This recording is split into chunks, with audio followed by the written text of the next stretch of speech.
Right, good morning. Welcome back. Happy New Year, belated. The latest episode of the Turn It Round the Corner podcast. I've had a nice drive out, hour and a half in the car today to meet the one and only Darren Blewitt. Blewitt, how you doing? I'm good, Wheeler, mate. Good to see you. It's been a while, hasn't it, mate? It's been a while. It has been a while. I think the last time I see we were in a kit, we had the same kit on. It was at Arlo. Yeah. I think you did the end of the... I've done, mate. 36, mate, I've done. Yeah, it's... Yeah, mate, it's been a while. Yeah, and it's really good to see you, mate. Yeah, it really and is. you. It's been a long time. So talk to me about like your new surroundings. So you've lived out this way 4 years now? 5 years. Yeah, we've had gaff down here. It's calmer. It's a bit more peaceful. Obviously, London things I'll speak about in a minute. Yeah, I was getting involved in things, and it's hustle and bustle, 100 miles per hour. Things gone in my life. That doesn't work for me. Yeah. Down here, it's quiet, it's peaceful. My daughters, is a good environment for them. Yeah. We love it here, mate. And I've started my football business down here, and it's gone really well. So we're happy, mate. We're happy. We're really happy down here. So talk to me about before we wind the clock back. Let's talk about what you're doing now. So I'd say, I think I said it online, like an old school sort of values. Football coach trying to teach the kids the new school. So talk to me about your business and what you're doing down here. So you're based at, is it Little Oakley Football Club? Yeah, Little Oakley Football Club. Do most of them, but obviously I travel around a little bit as well. But yeah, I do a lot there. So started off. So this has been something I could have done 10, 12 years ago, but my mind was in the right place and my head weren't right. So I started it up properly, say 2 years ago, max. J Kicks Football. There you go, little plug. And I started off 1 kid, 2 kids, 3 kids, word spread. And last year I had 652 kids come through. So it's been amazing, been really good. I'll do one-to-ones, group sessions, camps, birthday parties. Yeah. But you're right. Look, I'm 39 now. I come from that. I am that era. Probably the last year or two. Where it was like I feel I was born in the wrong year anyway.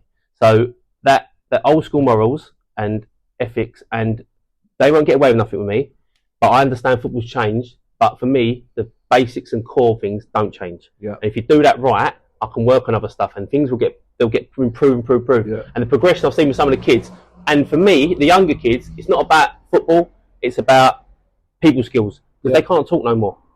It's a big one for me, it really is. And their mum's messaging me or dad's messaging me saying he went into school, he's in the school team now, or he's made a new group of friends or something. That's a biggie for me, because ultimately 0.1% are going to make it as pro. I keep saying to forget about that. Let's get these things right, see where it takes us. And then people skills are massive for me. I want the area I live in now. I'm the football guy around here, mate. Yeah. I'm a football guy, so I've got to present myself right, and I've got to try and be not a role model, but I've got to show them that I've had ups and downs. I understand what's good, what's bad, and there's something for them to look at and go, right, I could do that, and they do listen to me. So I really love it, mate. But there's older kids as well with some talent, mate. There's untapped talent down here because it's out of the way. Mm-hmm. You know what it's like. Yeah. We're looking from London or that way. Oh, we're going down that way. Fucking hell. Yeah. It's untapped down here. So it's an opportunity for me as well. It's always say, I think football gives you the opportunity, like it's a vehicle for life. Yes. It gives you transferable skills, and I think a lot of that has sort of evaporated out of the game. Yeah. And I think it can only do them justice, as you say. Becoming a professional footballer is probably harder now than ever. Yeah, it is. But transferable skills, I know we have conversations about little things like shaking hands and being sociable. Always said that. Turning up on time. Mm-hmm. Being in the right kit, having your boots clean, those type of things just instill, I think, a discipline that allows you to go on into just life and careers when you're not playing football, or non-league, whatever it may be. Yeah, and for me, structure and thinking. So you turn up, you got that, it's ready to go, and it's good. Although that's right, the old, like you say, that morals of when they turn up. I don't want them to turn up shitting in people's wash bags. Yeah. That's a bit much. So is that stuff, you know what I mean? Or as happened to me, I bought a brand new car, my first when I got for a pro, and the lads, I turned up to the training ground, they took all the wheels off, threw them down the road. Yeah. I'd get a cab home. Yeah. So I don't think that's going to happen, but it's you know what I mean. I think like as you say, those things have just evaporated. As I say, that. People were different. Playing with you, probably I think I was 36 then. That I was right at the end, and then I think I went to Wolverhampton a little bit. I don't know, we spoke about this the other day, but I realised that sort of my era had evaporated, and the boys coming into change rooms in that non-league environment now just weren't the same. No, not. And the game's changed, right? But I do think that but I do think there's a lot. Obviously, there's stuff from the past that is evolved, right? And just stats and data, and there's a lot of things that have been added to football. But I think the core basis, like the basics and what you're trying to just install back into people, that can only do them good for everything. I'll only drip feed it. So the stats and things you talked about there, it's gone too far. Yeah, it's gone fucking well too far.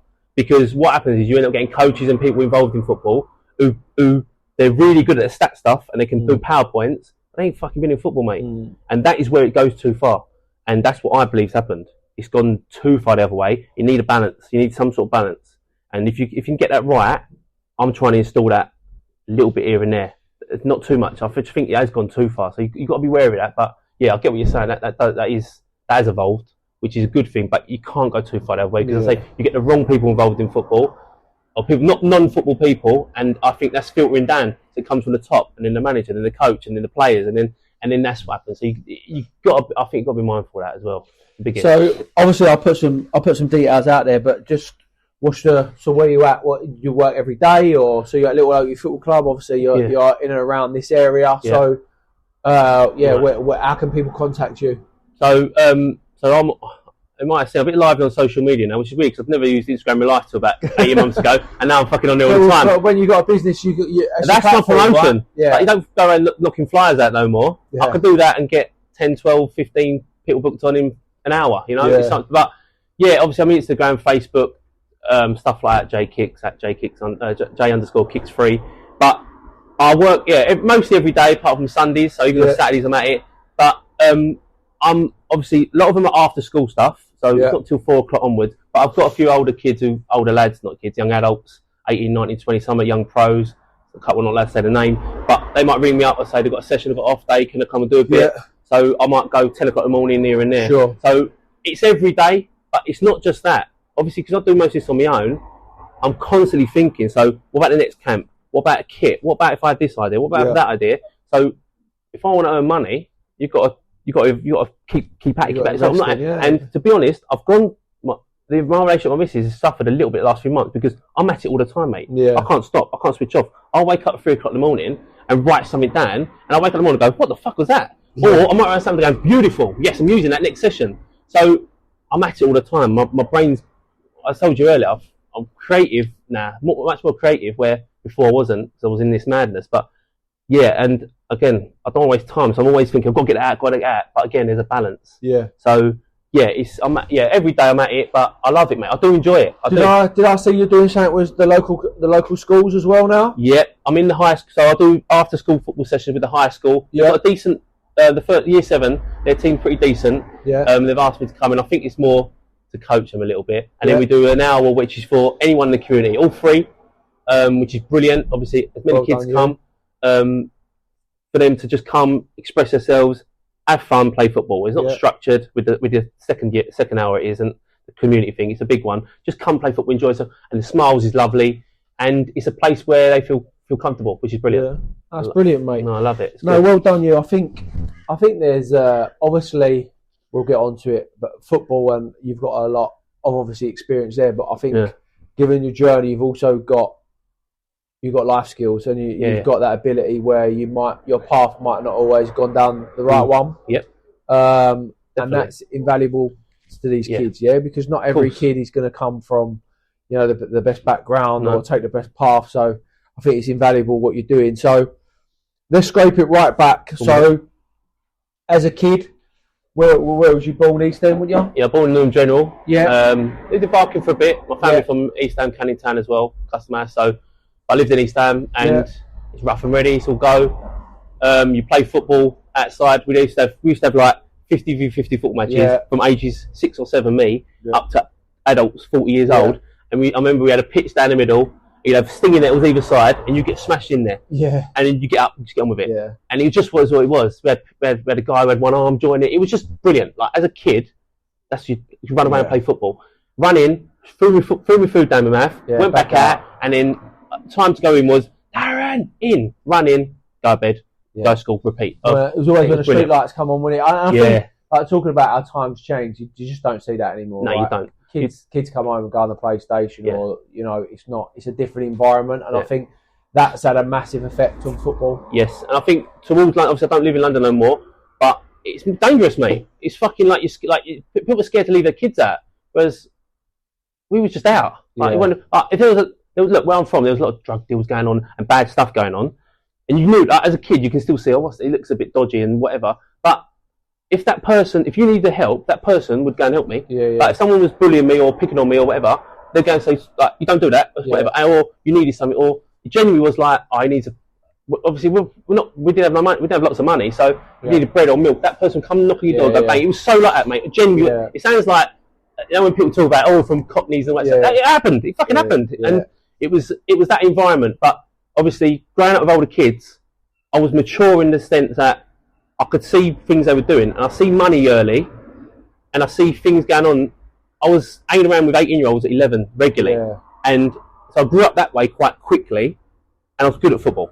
And being good at football, people like you instantly. Yeah, 100%. I was left-footed as well, which weirdly at the time there was not many left-footers around. It was weird.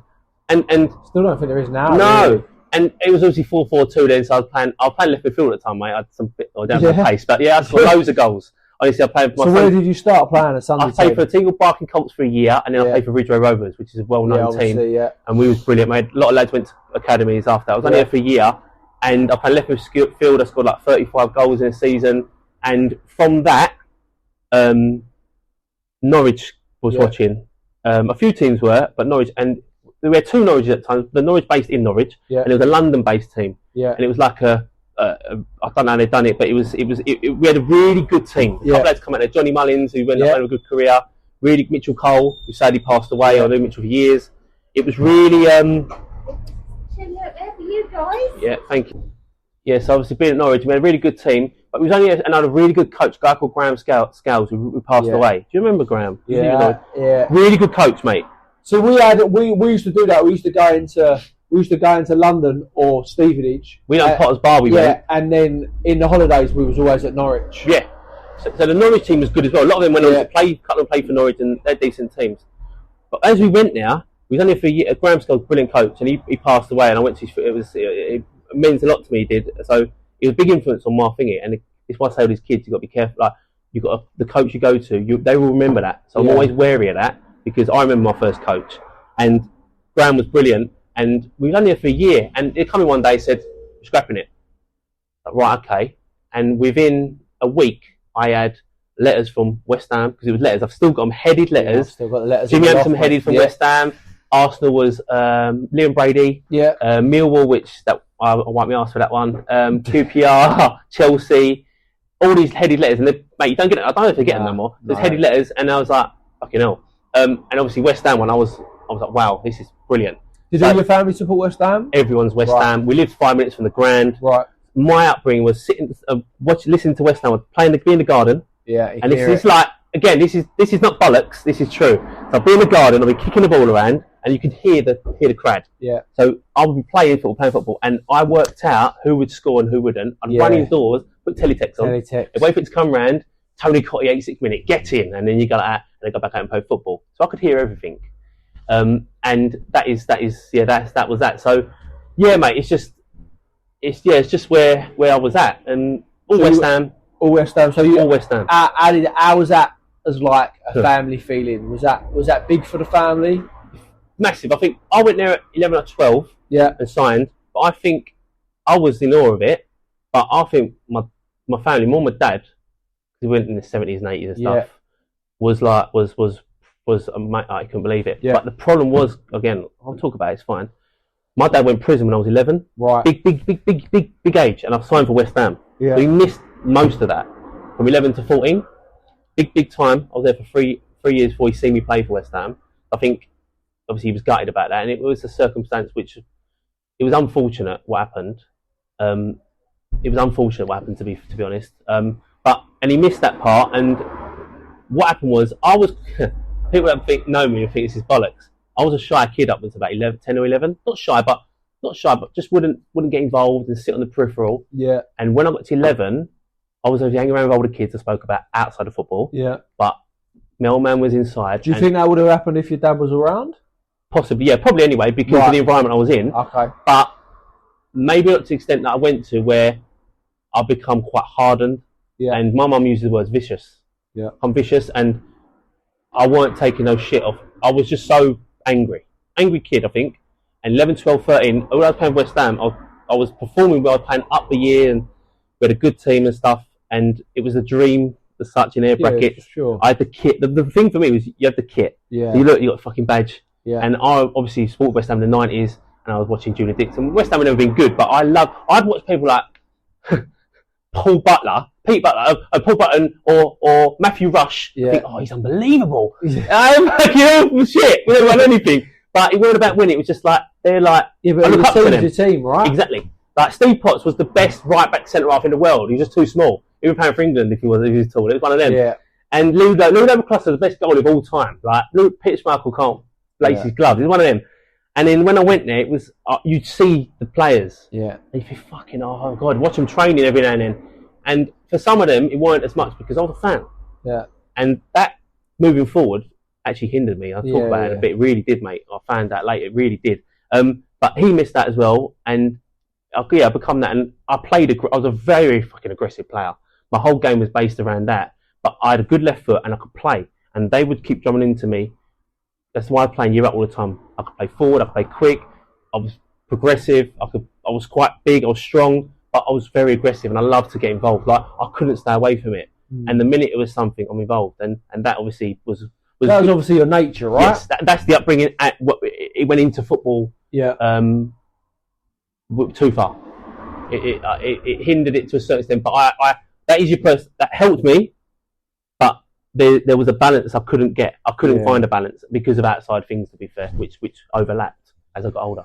So obviously you've gone into West Ham at 11, and from there you progressed seamlessly. Would you say through the years? Yeah. Was it an easy experience? Were there times there when you think I'm up against it, or was it pretty like a seamless from year to year that you're going to get kept? I could tell, and I was being told by the other parents who come up to me and go, he just looks like a player.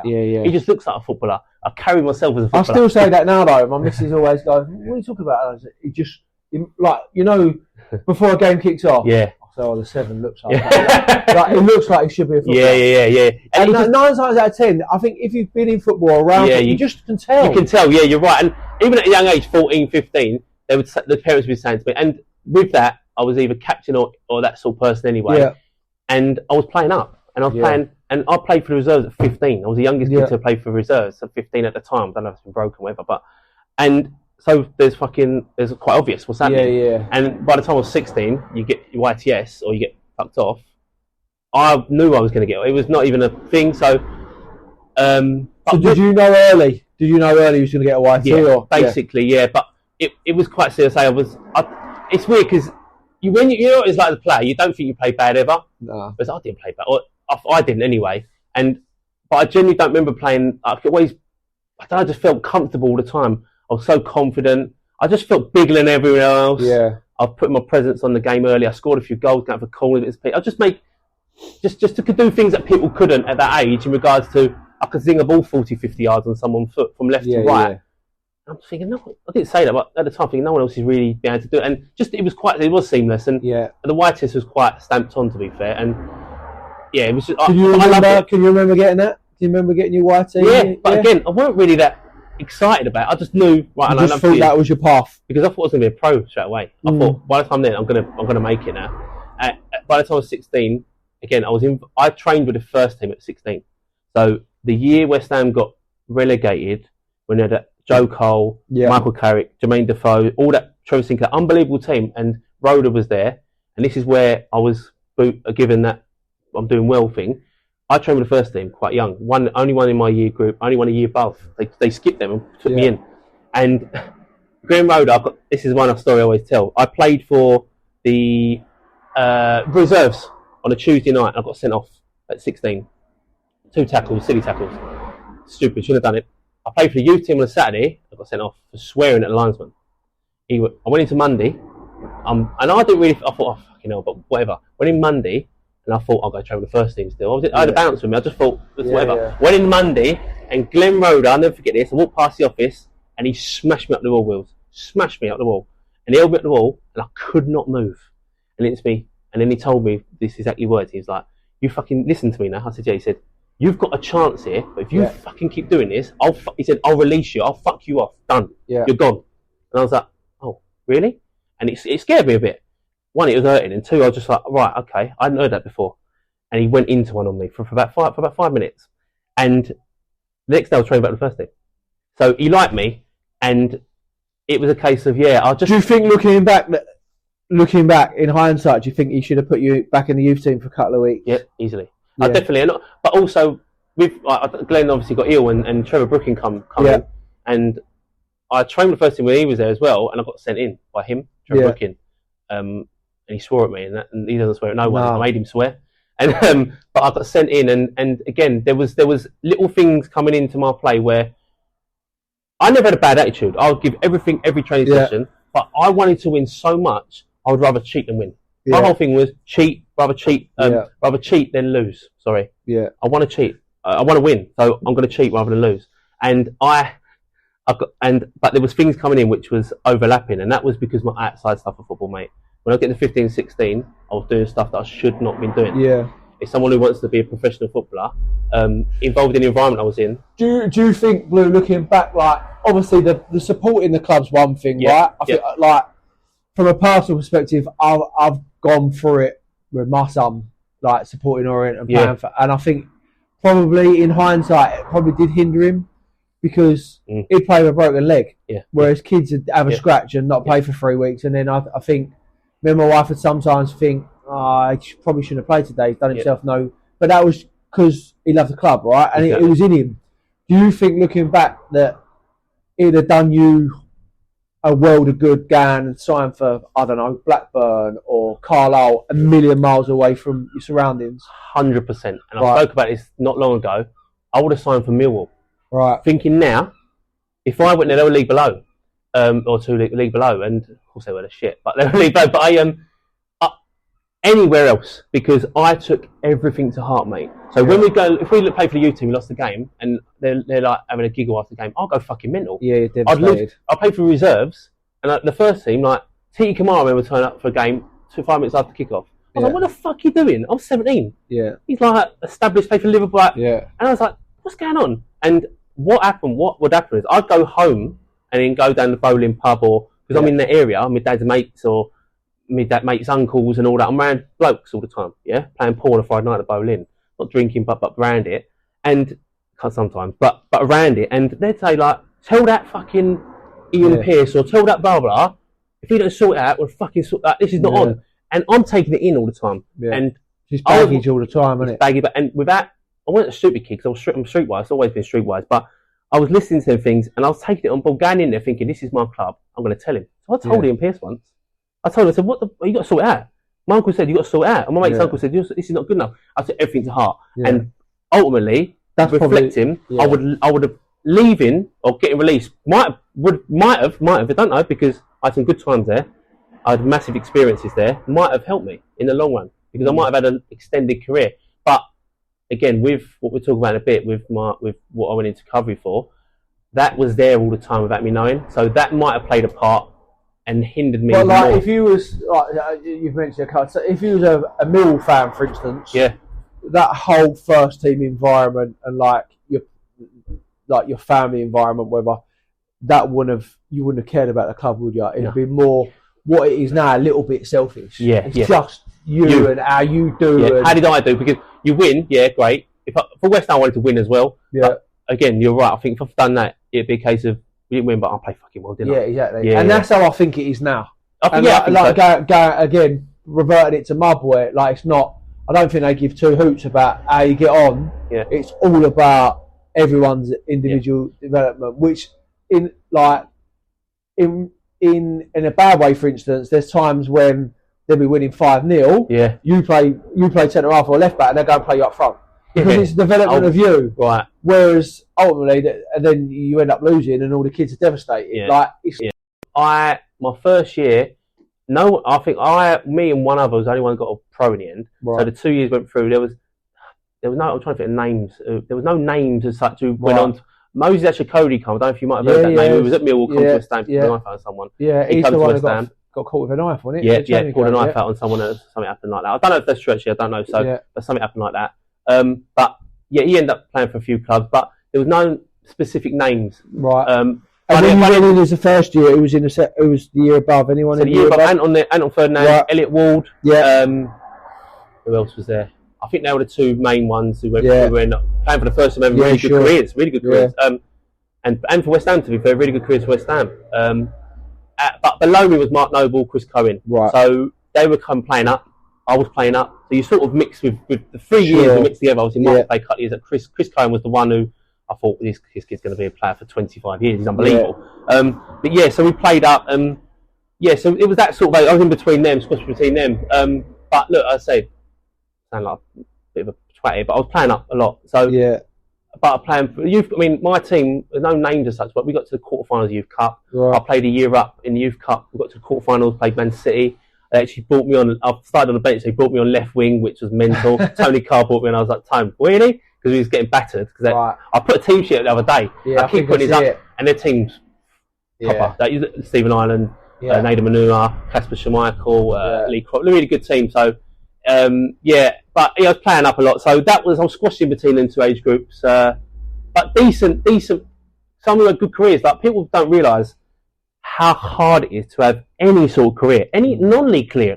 It's so hard, mate. You don't think about it at the time. No. But looking back at it now, it's people that went on to have non-league careers and stuff like that. So decent players, mate, but not worldies. So you signed your YT, and then, as you said before, straight away you getting regular games in the reserves, or reserves, or playing a lot left back, mostly at left back, some centre half, and experiences, mate. So reserve team football, we spoke about this, mate, was unbelievable. So I went on loan a couple of times as well, which was great, and I wish I stayed at one club longer. Yeah, definitely would have helped. But the reserve team football is unbelievable, mate. You're playing against. If you don't play on a Saturday, it's 5 subs in. Don't forget, 5 subs in. 1 goalie, 4 players. You're playing. Yeah. The Chelsea team I played against was we had World Cup people in there. Yeah. William Gallas, Robert Hoof centre half, Mario Milkiot, Babiaro left wing. I was playing against Mario Stanic. This geezer was a joke, mate. Yeah. Oh, it was so hard. The team sheet. I look at these things now, and I didn't keep on them. Yeah. And my dad kept all, thankfully. Yeah. Mate, the players football's about learning and good or bad experiences. Yeah. You get run for 90 minutes. You get slapped about. I just put one up this morning, actually.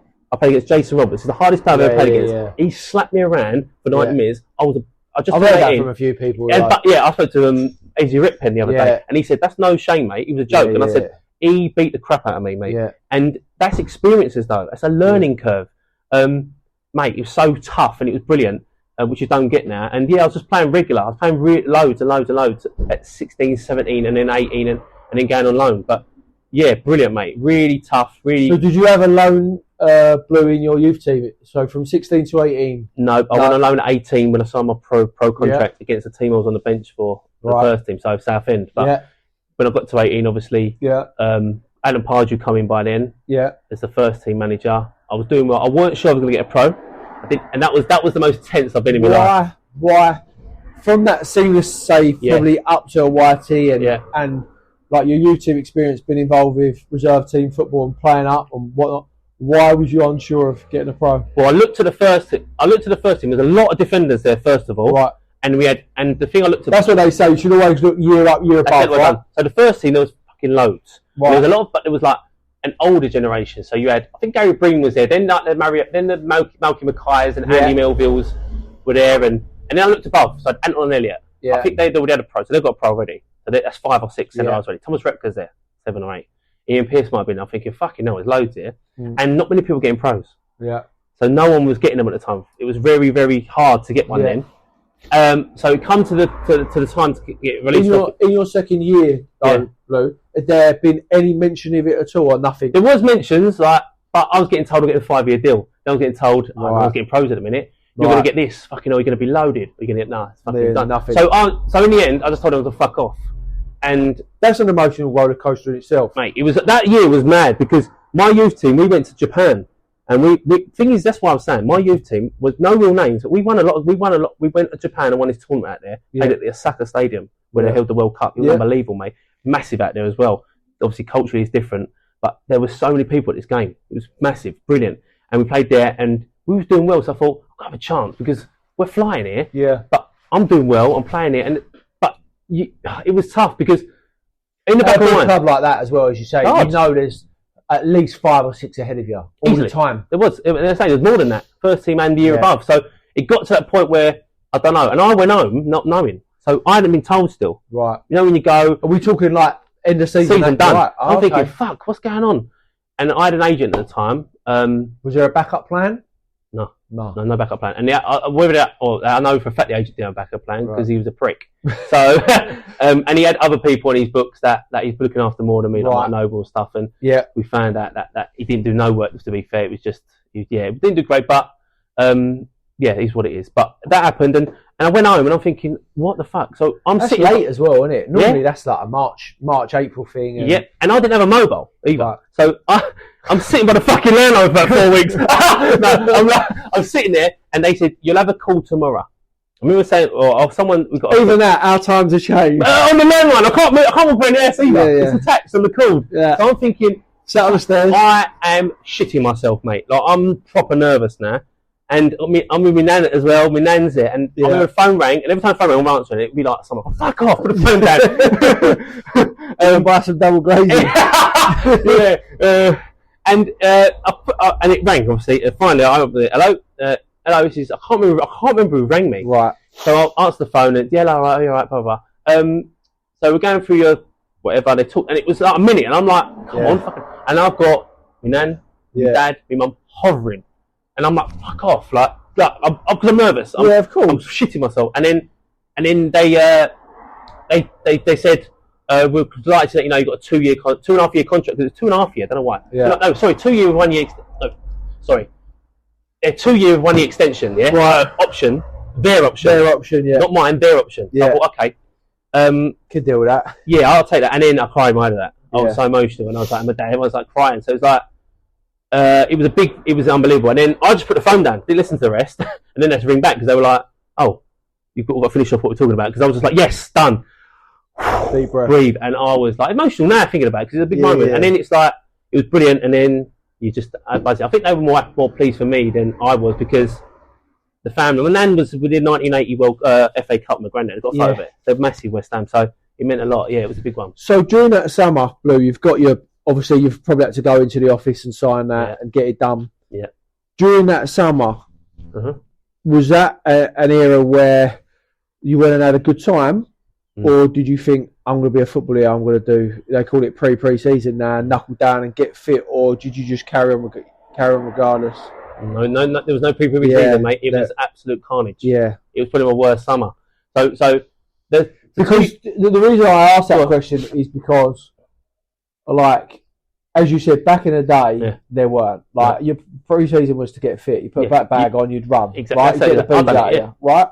But where that club held so much to you, like you kind of do you go one way and I've just got a prior, I'm going to go and get lagged for 2 months or whatever, or this is my chance to really make it. So good point, mate. Really good point, because that's what people say to me. You kind of care that much because when I went through me stuff, you kind of care that much because if it meant that much, you would have done it. Yeah. But by that point, I'd been drinking and going out a lot with older kids from a couple of years before that. I started getting involved in stuff, 16, drinking, not loads, but going out on night out, drinking too much. Yeah. And getting involved in stuff, getting into fights, getting into trouble, scrapes, got nicked a few times. And it got, one time the club found out, and a couple of times they didn't, and got into things that I shouldn't have. And it got to the point where by that time I probably not had a problem with drink, but the drink, when I went drinking... But drinking was all around football then anyway, wasn't it? It was around football, it was around my life anyway. Yeah. So the people I surrounded myself with, it was like that as well. Yeah. I was going to raves, like, I weren't going to Faces and all that with them lads. I was going to Stratford Rex, Palace Pavilion, fucking Watford, watching grime raves, gunshots going off and the lights going on and raves getting cancelled. And my mates were into music a little bit. I was going to pirate radio stations. I was doing MC and DJing. I was doing it. Boozy in the building, yeah. I was doing all that stuff, yeah. Firm Squad, have a look, yeah. On the ones and twos. And just stupid shit like that. That I couldn't help not be involved in stuff. My personality, You're all in, obviously. I've got obviously, I'm an addictive person. I've got ADHD, all this stuff that I have to be mindful of and control. I control a lot better than I used to. I still struggle times. Like now, I start talking fast because I'm thinking all the time, and it's like that happened, and just doing stuff that I shouldn't have done. So by the time I got to 18, I've just been given this good news. Yeah. Although we only used to get like 80 quid a week as a YT. Yeah, of course, yeah. I had earned money doing other things. Yeah. So I had a little pot, and I went mental. So I went. Where did we go? We went Malia. Yeah, all these places. I went Napa. Yeah. But I went Napa, and I think was I there when Dizzy got stabbed. So it might have been that year. It might have been 2001, 2002, 3. Can't remember who it was. And stuff like that. And I was just on that. And because I was all in again, and I just went out, and I come back like a week before the season started, and I remember doing a couple of runs around Central Park in East Ham. Yeah. And I thought I'd be all right, mate. I went back pre-season with the first team. I was fucking miles off. So do you think in that the era that you probably leaving behind a little bit? Yeah. Were boys coming back in better shape? Yeah, that's where sports science come in. Yeah. So there was a guy called Tony Strudwick come to the club. Unbelievable. Yeah, he went Man United. I think he worked for England. Yeah. He was relatively new then, but you could tell he was so busy. Like he was on you all the time. I used to go fuck off Struds. Like treat him like a piece of shit. Like fuck off Struds, busy cunt. Oh shit, no, it's not a busy prick, yeah. Sorry, busy prick. And you go, and you go, we walk around what you're eating, and you come around. You don't need coleslaw in your life. You say that to me. I go, shut up, Struds, twat. And then no bar. He was unbelievable, and that come in big time. In my I think it was my first year as a pro, and I thought, like, this is a bit different. But when I went back, you were doing jump tests. I didn't see that before. You've done sprint tests. I didn't see that before. 10, 20 yards. I was never quick, but I was fucking miles off it. All these tests and the fitness stuff. So it was still old school to a certain extent. Yeah. I tell people this all the time, and I'll say what we've done. Yeah, it was we went Hainault Forest. We've done that. Yeah. We've done 4 800-metre runs, 4 400-metre runs, 4 200, 4 100, 4 100, 4 200, 4 400, 4 800. Yeah. We've done the run around the forest, and then we've done sprints up the hills. Mate, dying. Like it was so hard. So they had that, but then you go back and do all the other stuff. So it was slowly coming in, and I struggled a bit because I was good in the air. I was strong and powerful. When they done jump tests, my jumping was shit. And because I wasn't as powerful as I wasn't the sports science side of where you explosiveness wasn't there. Yeah. I was just naturally aggressive, so I was playing against lads who probably weren't as strong as me. Get up early, get your arm up. Even though I held myself in reserve games, apart from Jason Roberts, I'm finding out a little bit that I'm not quite here, you know. I thought I was better than I was. And that sort of come into it. Was you, at that point, no, Blue, are you too far in the other stuff to actually, like, pull back and think, actually, I need to pull my finger out here, or I'm going to be out the door sharpish? Or was you just too far? So, it's going to sound like not answer the question, but both. Because when I went training, I trained like as hard as I could, an animal, And when I was there in that environment, ran football, nothing else mattered. Yeah. But my outlet was football. There were things going on, madness, when I was younger. So home life, outside life, that was my outlet to go and play. I just expressed myself. I just wanted to do what I wanted. Then as soon as I left there, I forgot about that. Yeah. Which obviously was not the right thing to do. So I couldn't go home and do my stretches, do this, do that. Yeah. I forgot. Right. So I'm there in that. Yeah. So, and then I do that to the best of my ability. Just a cycle. It's cycle. And then I go back there and I'm focused. But what happens is you go back there and you're not where you should be. No. So you're doing the best you can, but it's a level that you should be higher. And you're not, like, without being harsh, and like you're not doing your extras. You're not doing the recovery. You're not eating right. As you say, it's like two different worlds, isn't it? You go to this world, do your 2 hours. Do everything you can. You're focused then. All in. And the minute you get back in your car, that world's finished with till 10 o'clock the next day. That's it. And that's exactly it. That's exactly it. That happened. And then, but again, what it was with the training stuff, obviously, I loved the training. Yeah. I loved feeling in pain. I love that pain. I love that. Then you ache and you blisters and you tight, and you're hurting, and then the next day you feel a little bit. You think, oh, it's not as bad as I thought. Yeah. And then it gets easier, and then you think, fuck, you feel strong. Yeah. You're eating. In the end, you end up eating right. Yeah. Just chicken, all the good stuff. And you're eating all this good food. You feel, and the problem with that is, I felt no one could touch you. So when I went in that fucking route, and I'm hanging around with mates who were doing stupid shit, instead of not even being involved, some of them would try and get me away from it. Some of my mates were good, and they would try and fuck up, but I couldn't help it, mate. And it weren't all the time, by the way. It was like, if they're going out every week, I'll go out twice a month with them on a Saturday. But that's enough. That's too much. Yeah. Honestly, that's too much. Once a year is too much. Because it's just too much. And that was what it was. And what happens is it ended up mixing. And when it mixed, it was carnage because my head was all over the place. Once you're a pro, though, Blue, was there anyone in that changing room or in that club saying to you, like good pros back in the day there's times when you're gonna. Even now, when we play young non-league, you try and help a young kid, right? Yeah. Was there anyone there saying you need to get your life in order as the dream's going to be over? Not really, no. But I'll tell you what, I wouldn't have listened anyway. Right. I would have fucked them right off. And I said, who are you talking to? I was like that. I got to that stage where I was a bit of a prick. And I didn't really care what anyone thought anyway. And they wouldn't have been able to tell me because my attitude, again, it's hard to explain in regards to I'm all in. I'm training as hard as I can. Yeah. But if I couldn't, authority, I struggled with authority. That's what it is. I struggled with authority. So whether it's a player older than me, I wouldn't take it as they give me a guidance and advice. I take it as you might give me off. Who are you talking to? Which is stupid. They're not. Someone might have tried to help me, but I wouldn't listen anyway.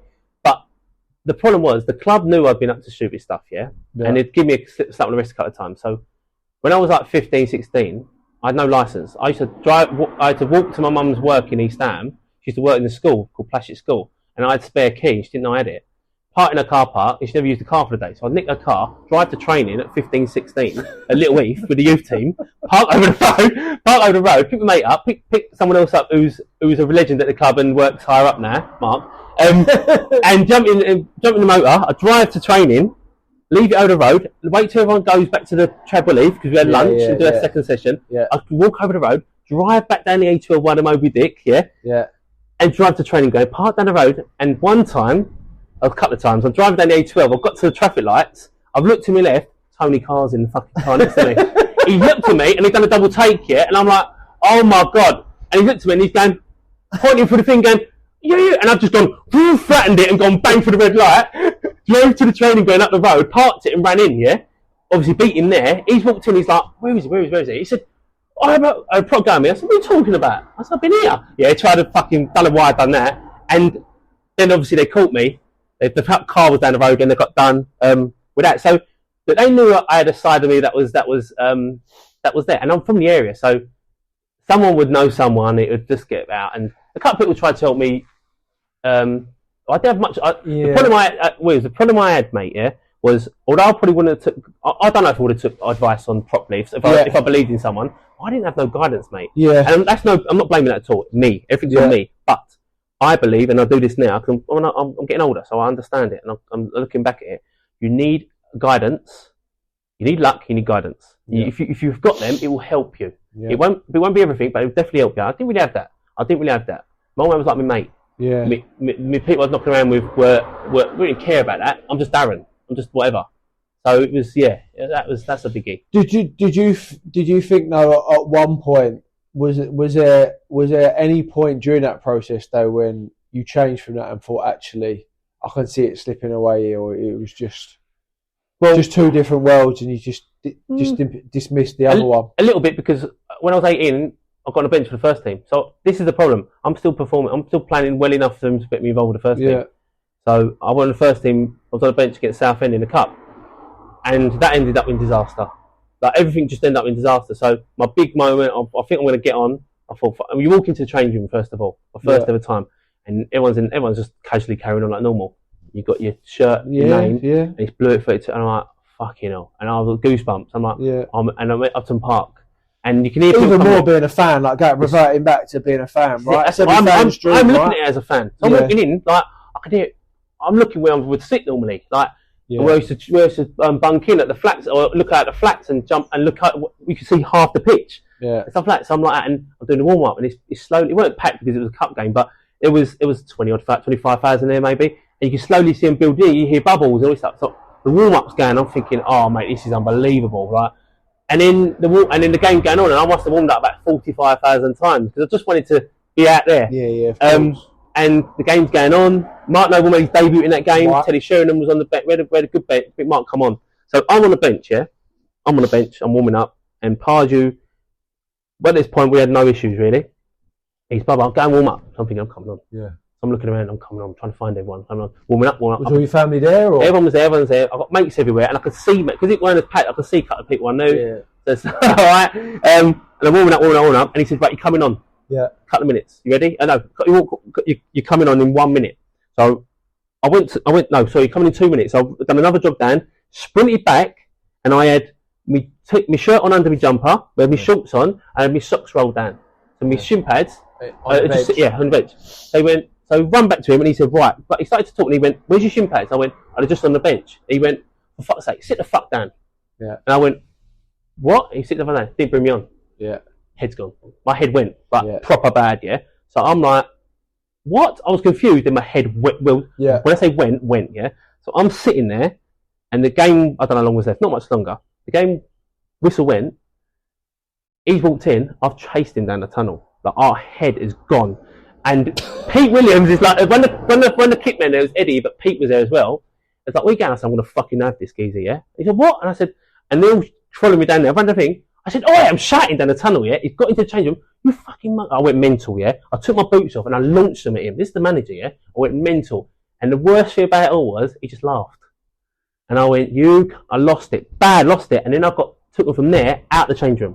This is my first time involved with the first team on the bench.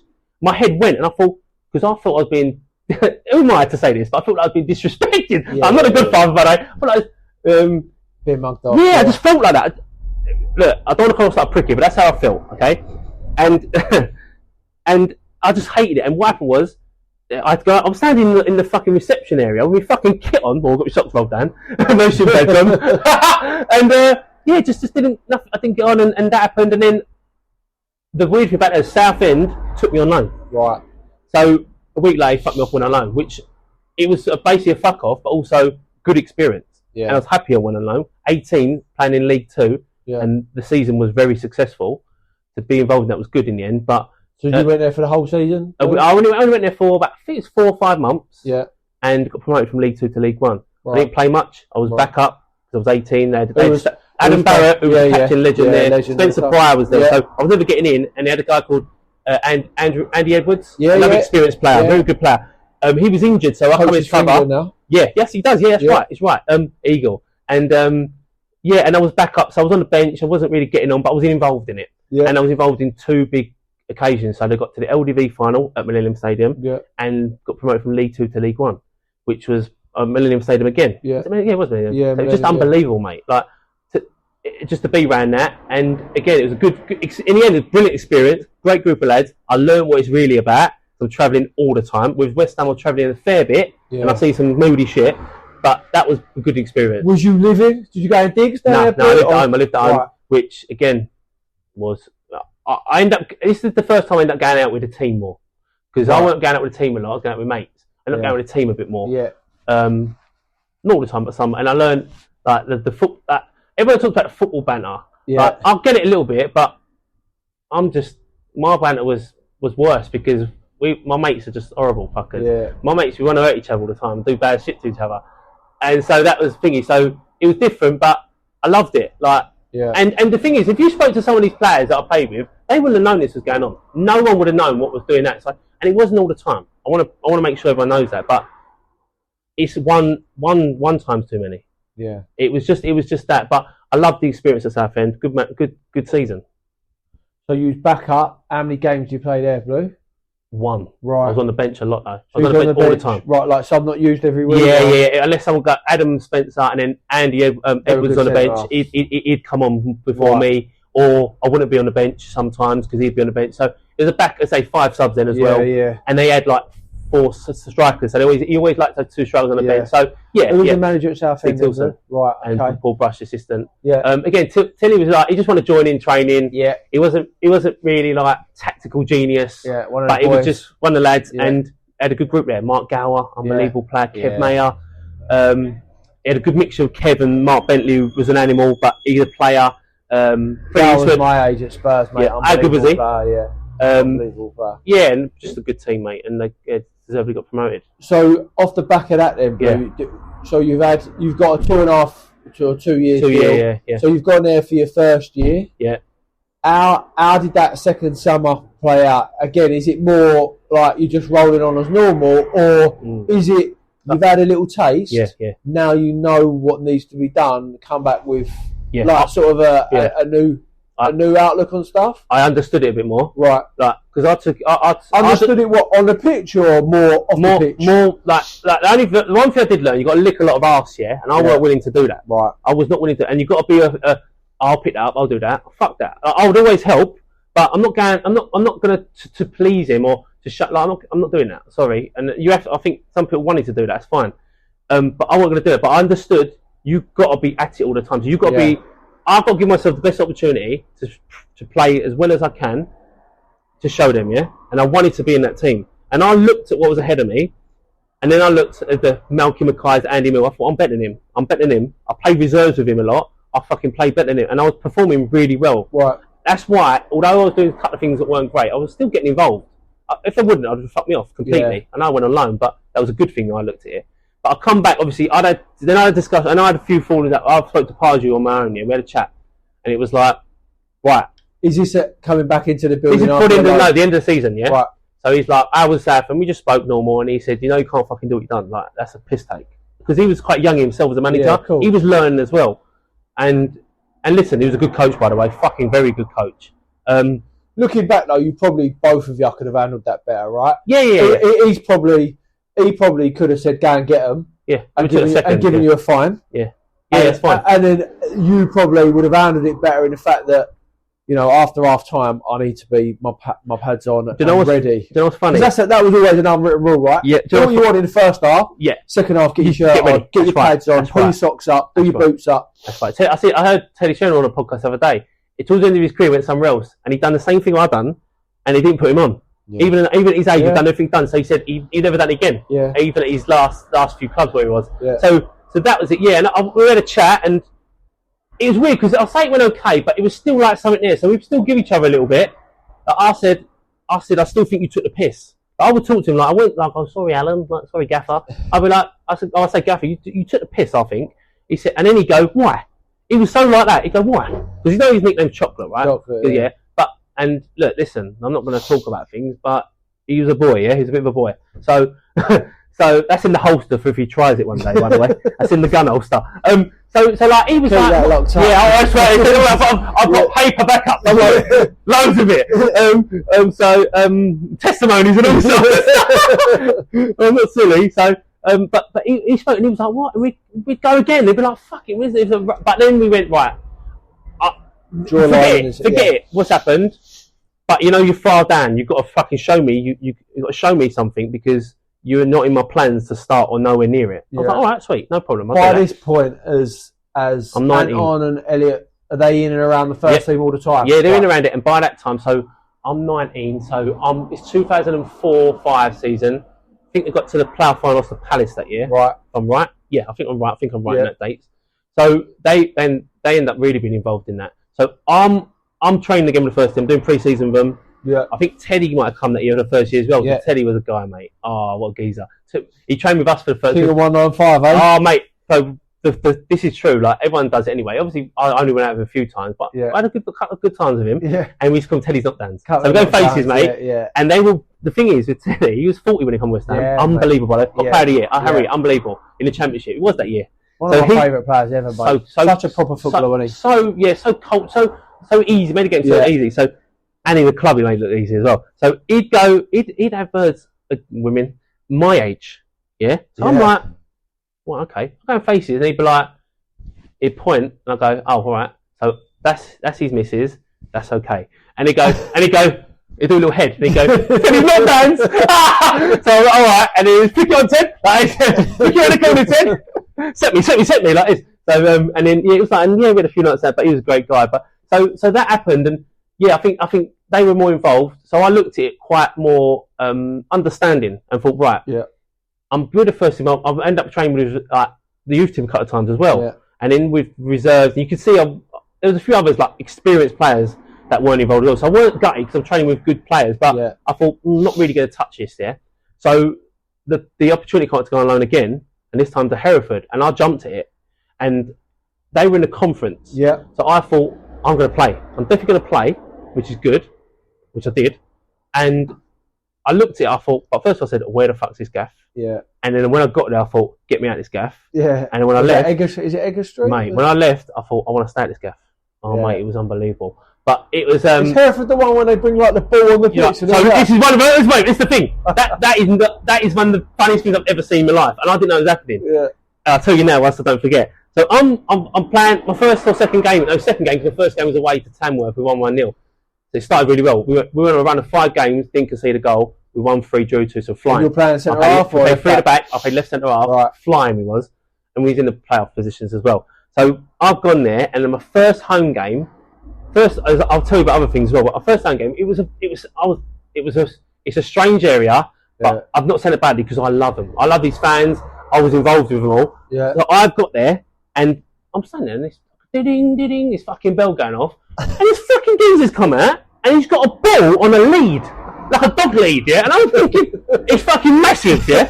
And he's shitting around the pitch, around the pitch, yeah. And there's not much gap though. Every street used to be a small gap, and it's fucking wonky music come on, and it's like bonsai, and he's walking, and I went to Tony James, who was the captain at the time, and he's from the area. I said, Tony, what the fuck's going on here, mate? And he said, oh, yeah. And he went, oh, yeah, they do that. Like, it's a normal thing. I said, what? And my mate Fez, who ended up sharing with, from Geordie, unbelievable geezer, which I'll tell you some stories about him, crazy. He was similar to me. And he was like, and I could hear when he's Geordie accent going, fuck it, what's going on here? What? And I'm going, Fez, what's happening? And we didn't do the warm-up. We was like, what's going on? And he was walking around the pitch. And it was just I don't know, they'd done it. It was a thing they do, because obviously they're balls. Yeah. But I've got there, mate. I got there at night, and I found this little stadium. So you're living away as well. I'm living away this time, which is good for me. And I needed to get away because it was just, I wasn't getting involved with bad stuff, but I just wanted to get away. And I felt I was very fit at this time. Pre-season went well. Yeah. So is this before the season started? Yeah. Right. I can't remember when I actually went in. I think it was early in the season. I think it was. I think I went back in December. Yeah, so it must have been August time I went there. So early. And yeah, it went. And I'm fit. I'm feeling fit. I'm feeling strong. Feeling good. And it just, season started, and they went, do you want to go on loan? Yeah, went on loan. And I got to this place, and I thought, right, fuck it. Drove there. Kevin King sorted it out really, but the club did. And I got there, and I thought, what is this gaff? Like, what is this gaff? It's night, and it looked like a shithole. And I thought, what? And they put me in digs first. Yeah. And I went, all right. So I went training next day. By digs, you mean what? Yeah, a woman. Yeah, like someone's house, and they put you in there. Yeah. And I didn't really like. She was a lovely woman, but I thought I want my freedom. You needed your own space. Yeah, and I'm there, and then this fucking Geordie I met at training, centre midfield good player by the way. We got there, and they met all the lads, and yeah, we're good. I think the season just started, so they're doing all right. Yeah. And I got there, and he just put us together, and it's the worst thing they've ever done. We put us in a house, a flat, 5 minutes from the ground, if that. Yeah. 5 minutes from Morrison's, and 5 minutes from Wetherspoons. It was right on the town centre. Yeah. And they give us these vouchers for the rent in a little envelope, and for the food, and we went straight to the bookies, and we put it on, and we learned what it's like to be like live on your own. Yeah. He'd done it before, but I hadn't. Like, right. Where was he on loan from?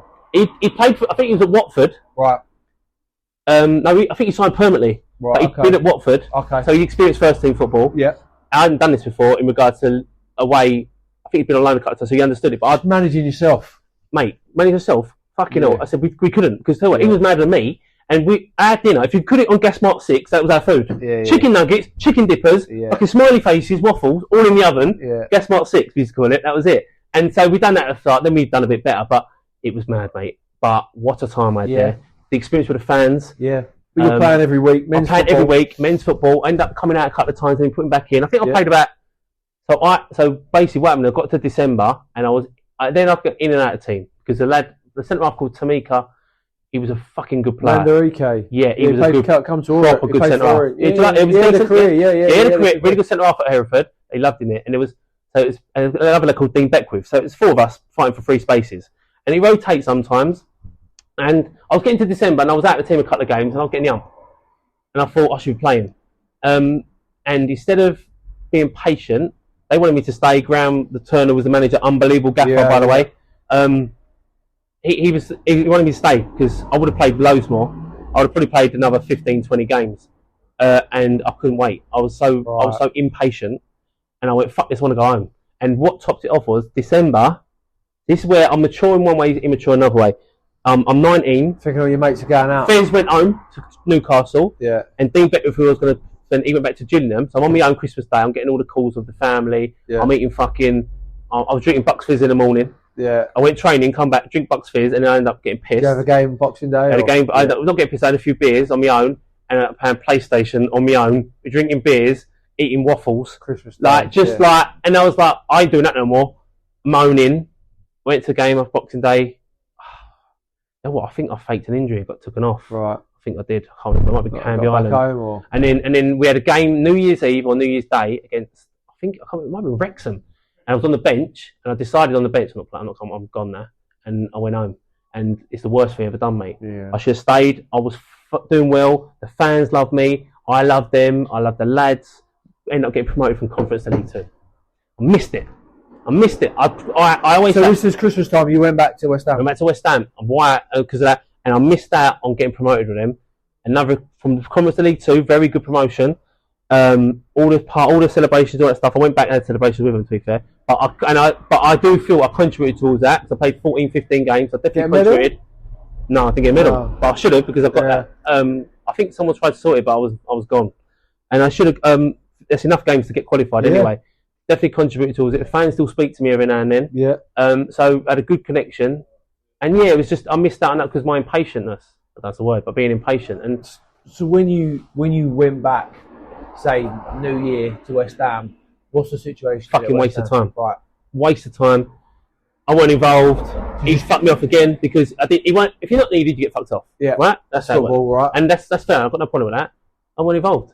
Yeah. So you training every day, playing for the reserves? I train every day, and then I was like, "What am I doing? Am I for the first team?" Then he fucked me off to do reserves, stroke football. Yeah. And then he tried football to the youth team because I was getting the ump a little bit, and I was playing up a little bit. I said, "Not doing it." So I just go home. Right. And then he come back. He go, "Where was you?" I go, "Went home." Fine. Okay. Whatever. Go home. Next day. Where am I training? Reserves. Youth team. Still I go. Just keep going home. And then I'd park in his space. I'm 19. And then I'd no. What did I have? First of all, I had a Vauxhall Corsa. Then I got a few quid and got a BM. That's when they took the tyres off my motor, the lads, and threw them down the road. But I looking back, like it's stupid. Yeah. It's so. But they were saying, "What you do? Oh, fuck off!" Like I was so angry. And what I told you earlier, I won't go into the details. When that happened with me in the Southend game. Obviously, my mate's dad's a West Ham, and they're not fucking gangsters, but they're from the East End, and they're that type of people that don't take no shit, whatever, and that stuff. And they were like, "Do we go and sort this geezer out?" I said, "No, don't work like that. It's a professional environment." Like, "Oh no, we're going to wrap him up." I'm like, "No, it doesn't work like that. Like, stop." And then I went on that night because I was so angry. I was thinking about it. Yeah. I'm like, and then from then I started getting angry again, and I was like, "He can't be treating me like this because this is my club again." Yeah. Although I wasn't an established first team player, I was a first team squad player. Fact. I felt I was the longest serving player there in regards to years. I just felt still I had a say, but I didn't have no fucking say, and I didn't understand football how it worked. Yeah. And I wouldn't listen, so I just got the ump, mate. And again, that season was a waste of time. I had another season after that, and then I got released again, a waste of time. So looking back in hindsight, Blue, would you say like you shouldn't have acted like that? And he probably should have handled things better. Do you think both of you could have, if you had your time again, how would you handle that now? The person I'm now, of course I'd do it differently. Yeah. He could have done it better, but it's not him, it's me. Yeah. So I'm not. What he does is none of my fucking concern, really. Yeah, yeah. I can only do what I can do, right? Yeah. I can control me. Now, of course I would do it differently. Yeah. I would shut up, for one. Yeah, yeah. I couldn't shut up, mate. Yeah. I would shut up and listen. Or just say yeah. Yeah. Don't have to fucking listen. Yeah, okay, yeah. Yeah. And then there's always I say that to my boy all the time. Just say yeah. Sometimes you just got to put your hand up. Yeah. I see it. You might even hear him, or you might even understand. Yeah, got it. Done. Yeah. Because if you say what, it causes something. And I definitely do it. But at that time, of course, I would want to do it differently. But I can't say how I was then. I can't say, mate. I can't because I can't change that person who was there because I was losing my way in regards to just not caring and not caring. Had that other life of Darren Blewitt, had that now overtaken football? Not really. It had a little bit to a certain extent, but I was losing love with this football. Yeah. Something I'd loved all my life. I was like, and then the self-doubt comes in. I'm not even good. I've done things at the club. I've done things at the club, playing for reserves at 15, being involved with the first team at 16, being involved on the bench at 17. Young things. It might not be. Kids been on the bench at 17, but people might not ever do it. Yeah. Most people won't ever do it. So they were impressive, good things to do. But I don't think at the time. I was always confident from 12 onwards, 11 onwards. But it got to the first time in my life, self-doubt when I got released, especially. Yeah. The first time self-doubt. I think that's natural, isn't it? Yeah. I think that's natural because I think you touched on it right at the start. Like I think, like another way I said, if you're good at football or sport in general, you're always in the in crowd, aren't you? Of course you're always you're one of the boys, aren't you? Yeah, of course. And obviously, when things like happen in football and you get released, the self-doubt does creep in, and then your confidence does take a knock, and it's like you lose your sort of superpowers in a way. Like even in your little crew, whatever, you're kind of just one of the boys now. Yeah, do you know what I mean? That's true. But the thing I'd say with that is, people get lows, and obviously it's the first time I feel like I lost something. Especially when I got released. So basically, what I'm talking about, I got released, because that's the next step. So just before that, Blue, then, so at the end of that second year, obviously you've come back from Hereford. Nothing's really gone on to the end of the season. I think by then I was 20, coming to 21 by then. So you've got one season left. Before we talk about like that sort of whole period, what did you do in that season? You just with the club? It was a waste of time. I was just training, no games. Training, fucking going home because I was getting up going with the youth team, which I think is out of order anyway. They shouldn't be doing that at 20 years old. Just proving a point for who, I don't know, but that and it was just a waste of time. No loans, waste of time. Played reserves. Did you want to get out on loan, or was it just? If it was offered to me, but I don't know. I don't know how ready I would have been anyway, because I wasn't at tip top. And you can't be if you're not playing competitively. You're not anyway. But the reserve team football was still good, but I wasn't playing as much as I was anyway, because there was a lot more centre halves there. They brought people in, so players are playing to keep them ready. So it weren't really that. And by the time the season finished, halfway through the season, I knew I was getting released. Right. So I was ready for that, but my mad head told me they might keep me on because they ain't said nothing yet. But it didn't happen like that. I just got released. The season carried on through that. Nothing, honestly, mate, nothing happened. Nothing even with note happened. It was a waste of time. Just kept going home. And I didn't turn up for training sometimes. You've got the thought of like, you've always got that maybe there. Yep. But the other side of that, Blue, was there anything of you saying, I need to get prepared for when I get released? No, nothing. Not absolutely zero, mate. Right. Zero, because out of football, I weren't surrounded by football people. It weren't like I go home and my dad's telling me this, that, the other, and I'm surrounded by other people who are like that. Just go out and do it one. Yeah. So it wasn't a thing. I didn't even think about that. And you think you're invincible, even though things were going wrong. I still thought I'm at West Ham, and you get to that thing where I think a lot of kids do it now. You've got the badge on, you think you're just a fucking professional footballer. Well, ultimately, I played 15 fucking conference games. I've been on the bench a couple of times for the first team and travelled with the squad. I've done fuck all, really. Did you think, though, being at a club in the Premier League or the Championship, do you think you'd find something further down the ladder? Easily. Right. That's what I'll come on to. That's why I weren't fucking bothered, I think. Because I thought, not that bothered, I just thought, I'll be all right. Yeah. Because I got released. And I got to the point where I did get released. Yeah. I went home. No one told me I got released, though. Right. And then I got a phone call again. Or someone had a mobile. Yeah. I splashed that. I had a face-off. Not your face-off. Flashy battery. Yeah. I had a snake on it, So I played snake at the time. And I got a call. Yeah. And it was just a lady. I saw that it was. Yeah, secretary. And just said, brother, just so you know, your council's been terminated. Thanks for your help, bye. That was it.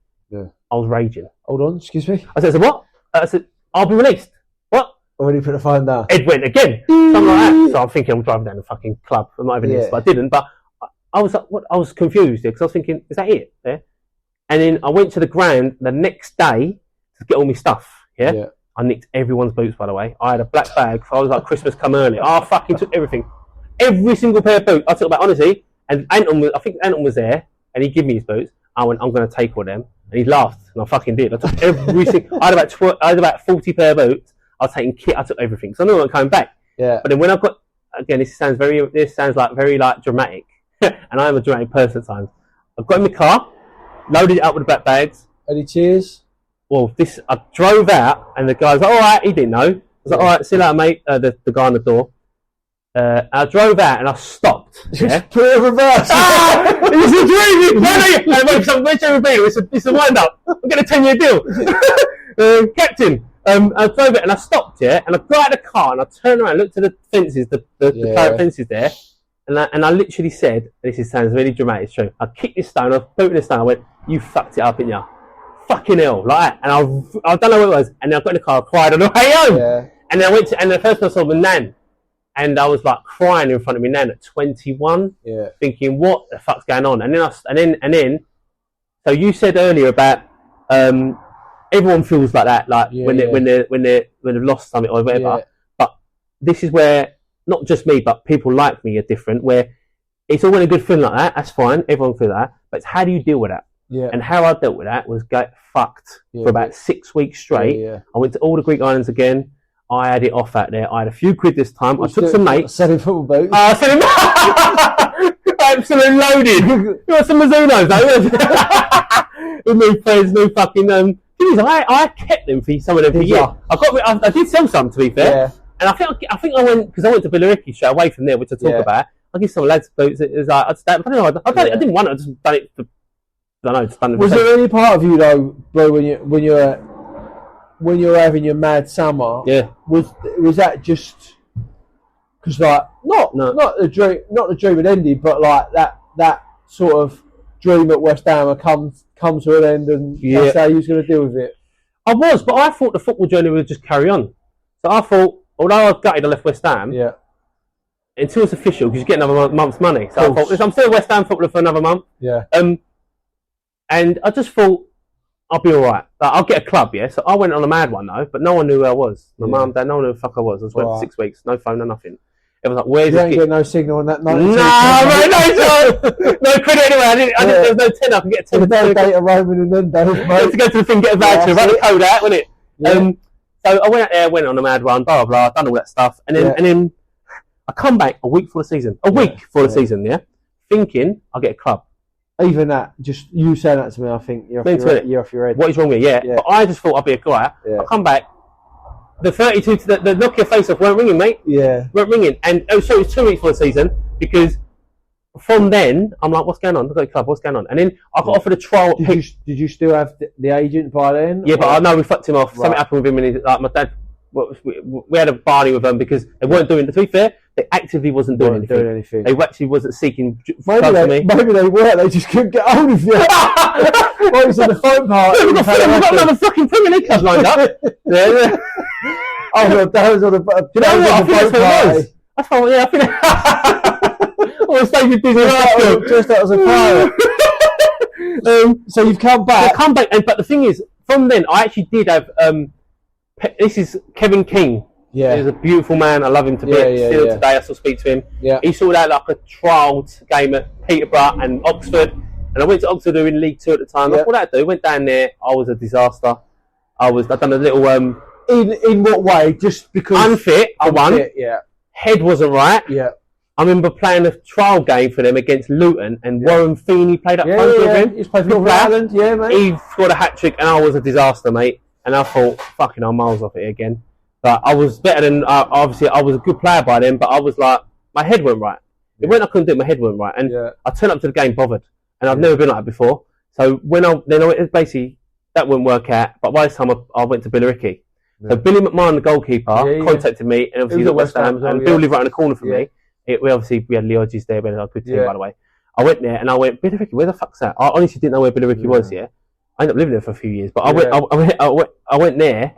He went, come here, and I went there on a Thursday. Is that when Odgie and Shady and all that were there? Shady come after, but I'll tell you the team, mate, proper team. So Matt Jones was the manager, Brummy was the assistant, Jason Brum. The team we had was like Billy and goal, Dave McSweeney, Danny Kerrigan, Steve Effer, me at the back. Rob Sweeney was a young kid then. He played he was back up. And then we had midfield with Oji, Leon Hunter, Jamie Dormer, Chris Weltdale signed from there. They earned good money that year because him and Nathan Elder, Joe Flack up front, and Elder went to Brighton. Flacky. So they signed Peter Weltdale, unbelievable player at the time, so fit, just a runner, but decent crosser and stuff like that. Them two got signed by pro clubs. We had a good team. We lost the player final that year. We should have gone up automatically. We fucked it up the last couple of months. But yeah, I went there and I thought, where's this gaff? And I turned up Thursday night and I was like, what's that blue? Roman Prem? Roman Prem. I went there. So I don't want to go. I just went there just for Bill, really. Yeah. And I thought, I ain't going from a Premier League team to fucking Roman Prem. Me? Me, yeah? So I'm thinking, what is this league anyway? Some dog league, yeah? So I'm jumping down and I think, went there and I turned up training and I was like, what the fuck is this gaff, yeah? Because just looking at the ground, joining the car park, I'm thinking, what's this? Yeah, before, that was the olden days, mate. Big slope. Yeah. Carsy, wasn't it? Yeah, it was, but it's still like, most of them were the same as that. So it weren't like different, but I just thought, what's this? So I walked in there. And so first thing I've done, I walked in and I'm trying to find it, I couldn't find it. I walked in the change room. Do you remember like a Warren Ryan? Yeah. Proper player, Yeah. Bit of a loon, but proper player. I walked in, he's got a fag on with his pants on in the change room. Fag on. And I'm like, what's happening, mate? You alright? I said, what's the manager? He's like, yeah. I said, who are you there? He said, I'm Warren.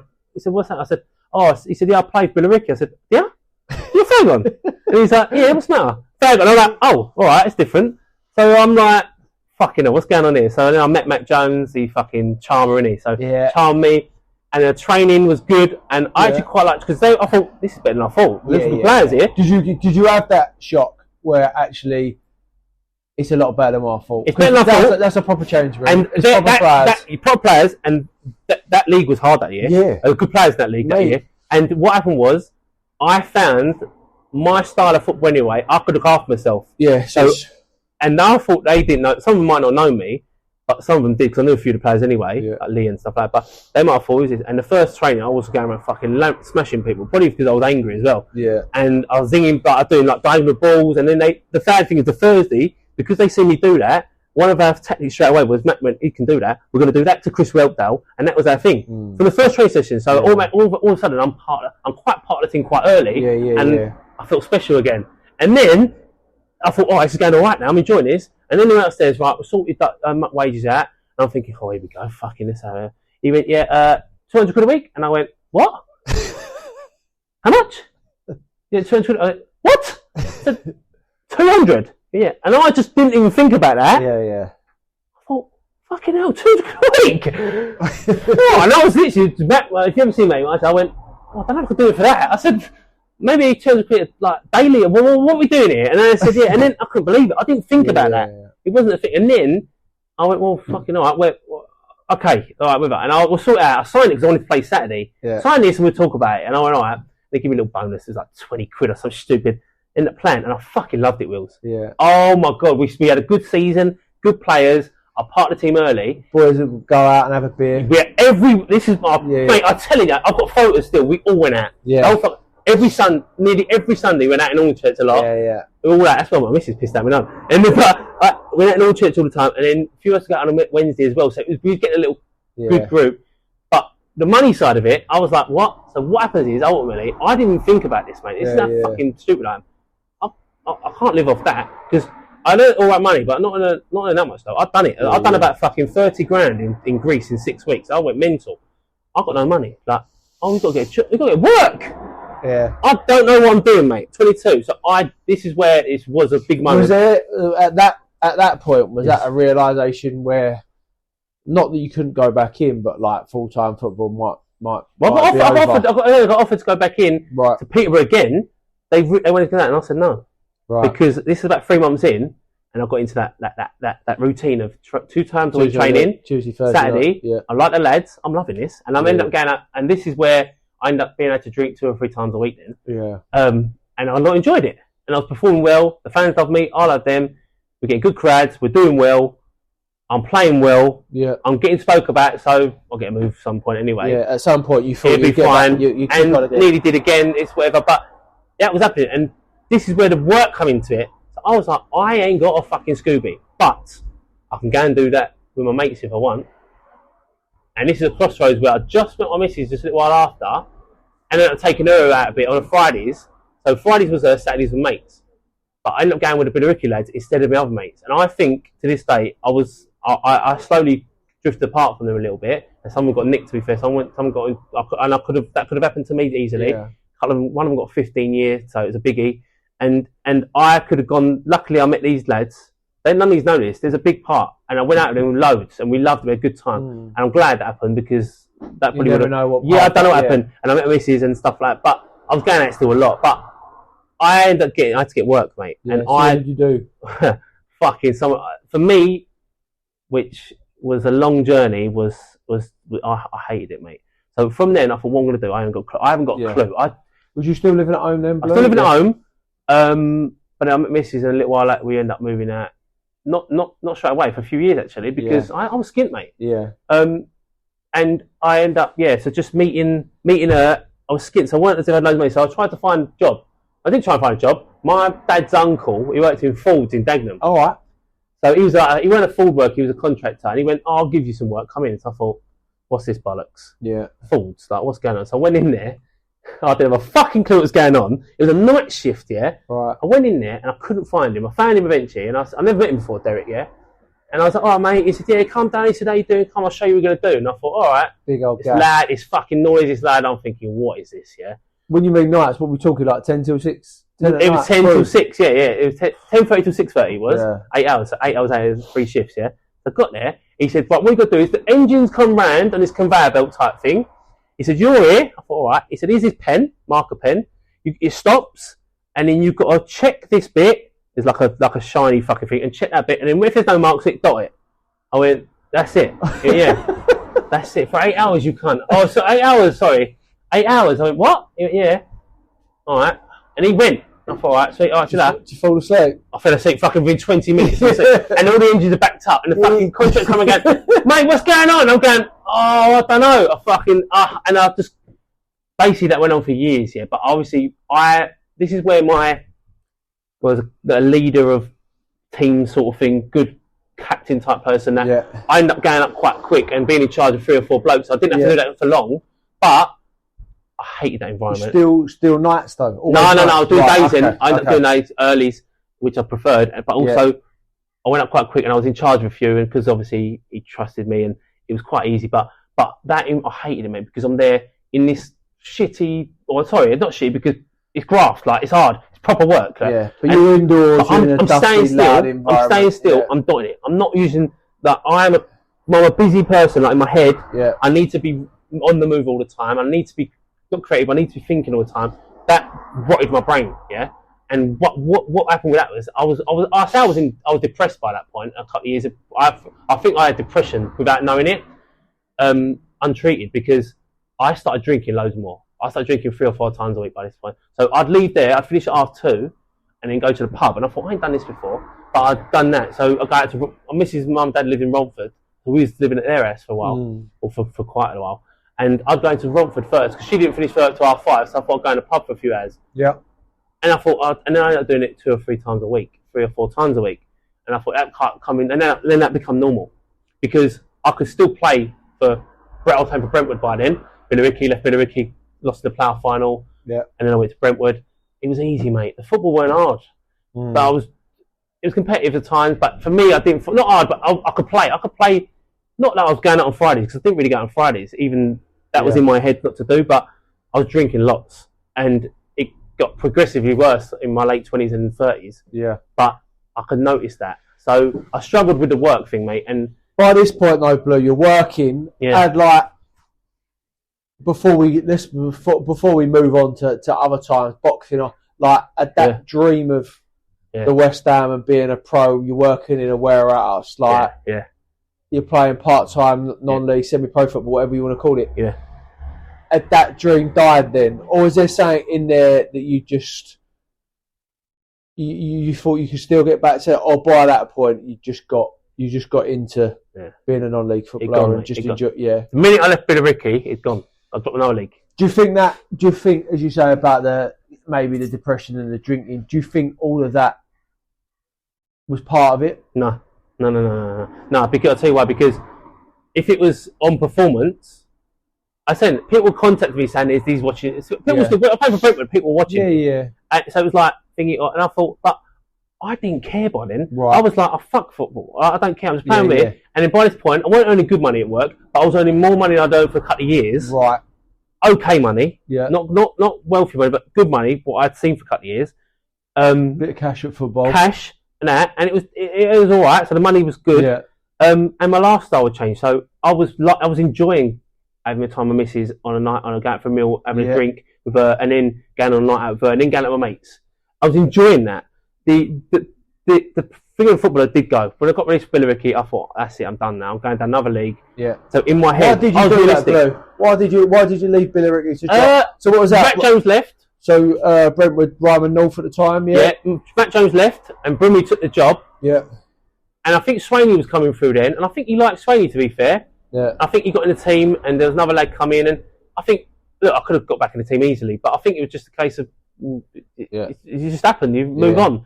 No hard feelings, moved on, and Griff was the manager, Carl Griff was the manager, I knew him a little bit. Yeah. And again, I think Billy went to, did Billy go to Brentwood? Yeah, he did. He went to Brentwood that year, so he's like, blew it over. Yeah. You had a good side then as well. We had a decent team the first year, second year was better. Yeah. But that becomes sort of my home for 4 or 5 years. Yeah. And again, Plough final, not successful, but in and around it. First 1 of the years was shit, a couple of years were crap, but it is what it is, like mid-table. I hated that mid-table. I'd rather it was nothing season. I hated that. But we was always around the playoffs most of the time. Yeah. Captain, good team, and Griff was the manager. Scotty Cannon was assistant. And it was just a good team, and I enjoyed it. And I just got in that. So life had changed. Content with that. Yeah. But life changed, but I'm also one thing I didn't spoke about is when I'm just come out of football and I'm 21 at Billericay and thingy, I'm seeing people I know make it into the first team and being around it. I was jealous. I was resentful.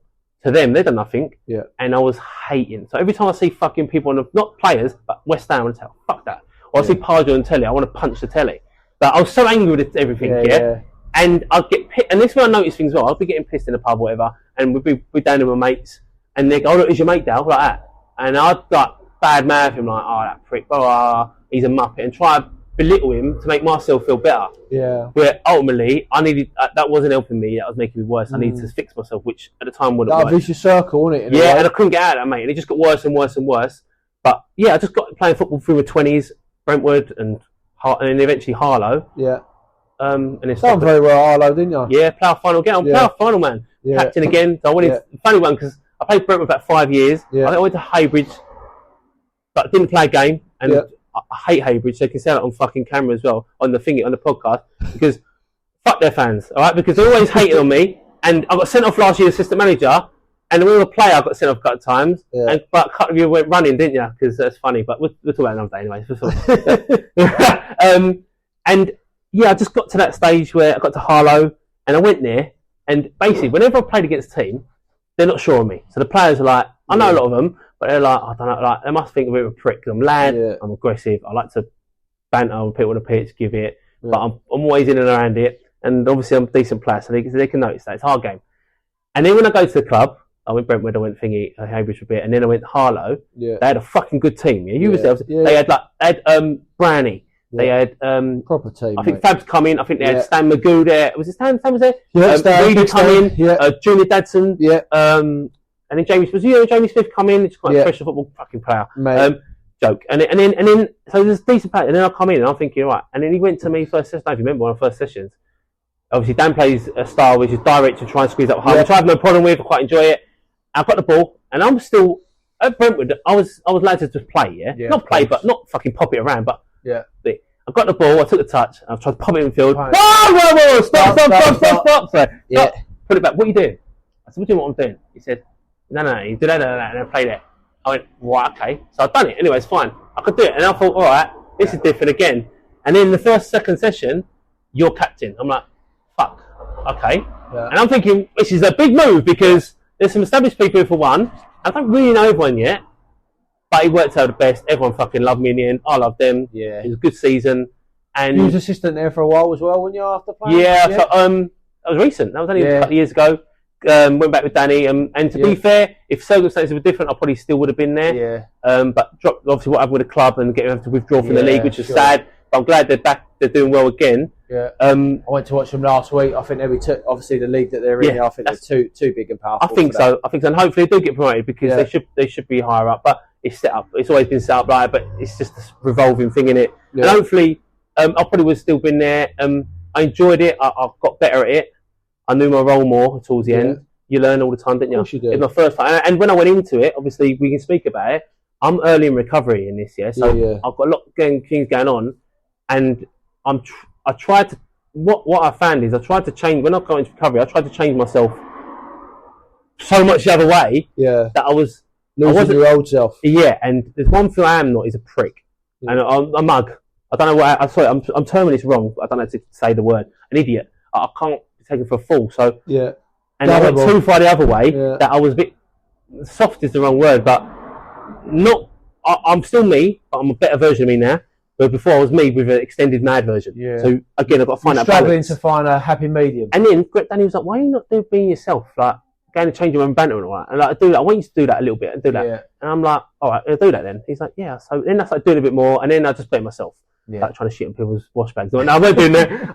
But I was like, and then I got better at it, and then I enjoyed the process, and then he gave me a bit more because he structured me things, but he gave me a bit more lead so I could do things, and then I was doing, and it was going well. And then it happened with the league, and then I went to his throat with Scouse, which again was going okay. We got a decent team together considering we had no one, and I took full control of training. Another club that had some trouble, right? Alfie Best Alfie Best was involved, and the chairman. Not saying it's his fault, but and then they it went into administration, I think it was, and we just turned up, and that was it. And I was gutted about that because I ended up Scouse is a good people person manager, and he'd done some training, but I've done all the training, and I really that is where I feel that 6 months or a few months with is. I learned loads, mate. And I took that into my training that I can put a session on my own, how I want to do it and work on things. And it happens in games. So we scored a goal, I remember, I worked on pressing from the right-hand side and putting people in position. And we done it. And I turned around and went, and this is the subs, I went, we worked on that in training. I was so happy. And they were like, oh, look at him. But it was a moment where I thought, that's, as you say, football, I think, however old you are, how many games you play, whatever level you're at, there's always something new you can learn. Always. And I've learned loads the last couple of years.